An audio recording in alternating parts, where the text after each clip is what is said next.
اعوذ باللہ من الشیطان الرجیم بسم اللہ الرحمن الرحیم۔ جب ایک عاشق نے اپنے محبوبہ سے زنا کرنا چاہا۔ یہ واقعہ بنی اسرائیل کے ایک نوجوان کا ہے۔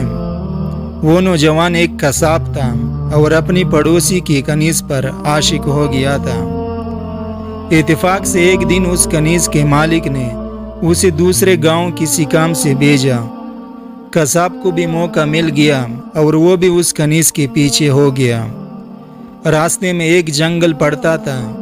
جب وہ لڑکی جنگل سے گزرنے لگی تو اچانک قصاب نے سامنے آ کر اسے پکڑ لیا اور اسے گناہ پر آمادہ کرنے لگا۔ جب اس لڑکی نے دیکھا کہ اس قصاب کی نیت خراب ہے تو اس لڑکی نے کہا کہ اے نوجوان، تو اس گناہ میں نہ پڑ۔ حقیقت تو یہ ہے کہ جتنا تو مجھ سے محبت کرتا ہے اس سے کہیں زیادہ میں تیری محبت میں گرفتار ہوں، لیکن مجھے اپنے مالک حقیقی کا خوف اس گناہ کے ارتکاب سے روک رہا ہے۔ اس نیک سیرت اور خوف خدا رکھنے والی کنیز کی زبان سے نکلی ہوئے یہ الفاظ تاثیر کا تیر بن کر اس قصاب کے دل میں پیوست ہو گئے، اور اس لڑکے نے کہا کہ جب تو اللہ تعالیٰ سے اس قدر ڈر رہی ہے تو میں اپنے پاک پروردگار سے کیوں نہ ڈروں؟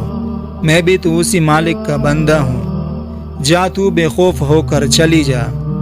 اتنا کہنے کے بعد اس قصاب نے اپنی گناہوں سے سچی توبہ کی اور واپس پلٹ گیا۔ راستے میں اسے شدید پیاس محسوس ہوئی، لیکن اس ویران جنگل میں کہیں پانی کا دور دور تک کوئی نام و نشان نہ تھا۔ قریب تھا کہ گرمی اور پیاس کی شدت سے اس کا دم نکل جائے۔ اتنے میں اسے اس زمانے کے نبی کا ایک قاصد ملا۔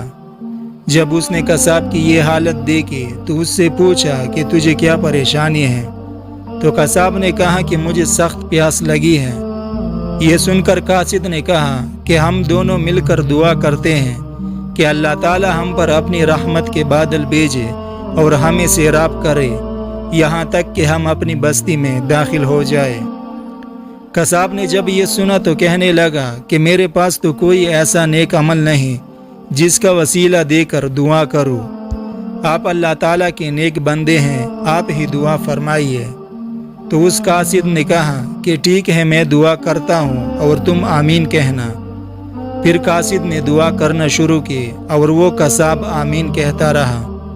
تھوڑی ہی دیر میں بادل کے ایک ٹکڑے نے ان دونوں کو ڈانپ لیا اور وہ بادل کا ٹکڑا ان پر سایہ فگن ہو کر ان کے ساتھ ساتھ چلتا رہا۔ جب وہ دونوں بستی میں پہنچے تو قصاب اپنے گھر کی جانب روانہ ہوا اور وہ قاصد اپنی منزل کی طرف جانے لگا۔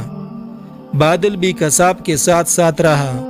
جب اس قاصد نے یہ ماجرا دیکھا تو قصاب کو بلایا اور کہنے لگا کہ تم نے تو کہا تھا کہ میرے پاس کوئی نیکی نہیں اور تم نے دعا کرنے سے انکار کر دیا تھا۔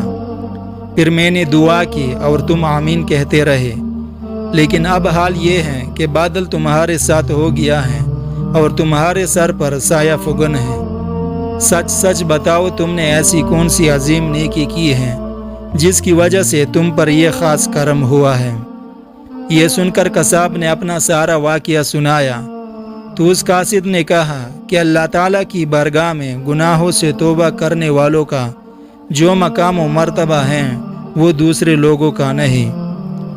ناظرین، بے شک گناہ سرزد ہونا انسان ہونے کی دلیل ہے، مگر ان پر توبہ کر لینا مومن ہونے کی نشانی ہے۔ اللہ تعالیٰ ہمیں اپنے گناہوں پر سچے دل سے توبہ کرنے کی توفیق عطا فرمائے۔ آمین۔